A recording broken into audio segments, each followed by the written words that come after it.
Assalamualaikum warahmatullahi wabarakatuh. Baik teman-teman sekalian, pada kesempatan kali ini saya akan membahas tentang fikih jinayah. Video ini berdasarkan makalah kelompok 4 yang berjudul Sarikah dan Hirabah yang disusun oleh saya sendiri Rahma Nadia dan teman saya Rauzatul Jannah. Baik, yang pertama ada sarikah. 1. Pengertian sarikah. Sarikah adalah bentuk masdar dari kata saraka yusarraku sarakan, dan secara etimologi berarti akhaza malahu khufyata wa hilatan, mengambil harta milik seseorang secara sembunyi-sembunyi dan dengan tipu daya. Adapun secara terminologi, sarikah ialah mengambil barang atau harta orang lain secara sembunyi-sembunyi dari tempat penyimpanannya yang biasa digunakan untuk menyimpan barang atau harta kekayaan tersebut. 2. Dasar hukum sarikah. Dalam firman Allah, Quran Surah Al-Ma'idah ayat 38, yang artinya, laki-laki yang mencuri dan perempuan yang mencuri, potonglah tangan keduanya sebagai pembalasan bagi apa yang mereka kerjakan dan sebagai siksaan dari Allah, dan Allah Maha Perkasa lagi Maha Bijaksana. Dalam Quran Surah Al-Maidah ayat 38. Dan dalam hadis, potonglah karena mencuri sesuatu senilai 1/4 dinar dan jangan dipotong karena mencuri sesuatu yang konar itu. Hadis riwayat Bukhari. 3. Syarat dan ketentuan sarikah. Dalam memberlakukan sanksi potong tangan, harus diperlihatkan aspek-aspek penting yang berkaitan dengan syarat dan rukunnya. Ada 5 syarat untuk dapat diberlakukannya hukuman ini, yaitu: yang pertama, pelaku telah dewasa dan berakal sehat. Kalau pelakunya sedang tidur, anak kecil, orang gila, dan orang dipaksa, maka tidak dapat dituntut. Yang kedua, pencuri tidak dilakukan karena pelakunya sangat terdesak oleh kebutuhan hidup. Yang ketiga, tidak terdapat hubungan kerabat antara pihak korban dan pelaku, seperti anak mencuri harta milik ayah atau sebaliknya. Yang keempat, tidak terdapat unsur syubhat dalam hal kepemilikan, seperti harta yang dicuri ini menjadi milik bersama antara pencuri dan pemilik.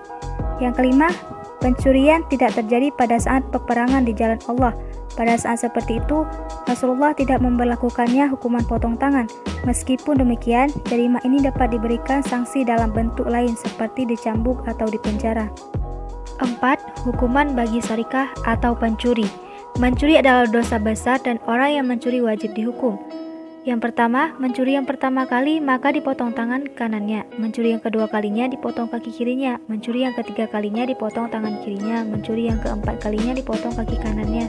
Kalau masih mencuri, maka ia dipenjara sampai taubat. Jika pemilik barang yang dicuri memberi maaf kepada pencuri, maka had menjadi gugur karena had masih milik pemilik barang. Dengan catatan, pemberian maaf tersebut sebelum masalahnya dibawa ke pengadilan.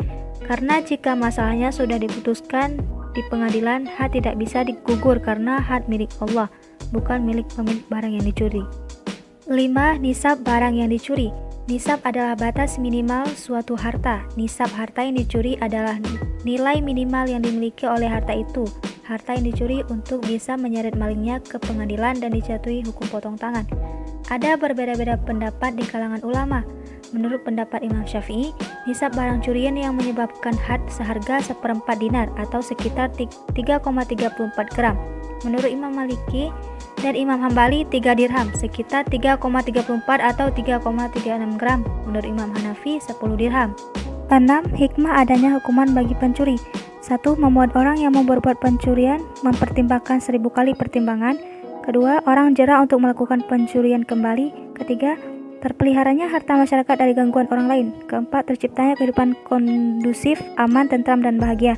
Kelima, mengurangi atau bahkan menghapus beban siksaan di akhirat bagi pelaku pencurian. Kemudian hirabah. 1. Pengertian hirabah.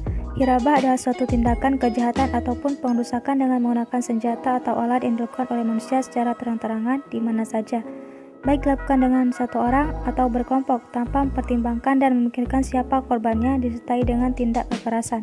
2. Dasar hukum hirabah. Dalam Quran Surah Al-Maidah ayat 33, sesungguhnya pembalasan terhadap orang-orang yang memerangi Allah dan Rasul-Nya dan membuat kerusakan di muka bumi hanyalah mereka dibunuh atau disalib, atau dipotong tangan dan kaki mereka dengan bertimbal balik, atau dibuang dari negeri atau tempat kediamannya.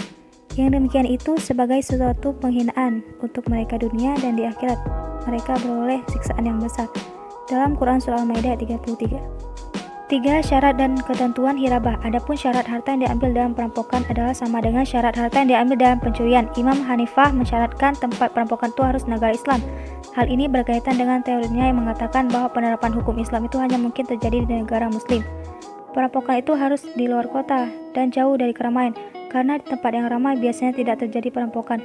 Imam Malik dan Imam Syafi'i tidak membedakan antara perampokan di tempat yang ramai dengan perampokan di tempat yang sunyi. Hanya Imam Syafi'i mensyaratkan bahwa perampokan itu terjadi di tempat yang sulit bagi korban untuk minta tolong.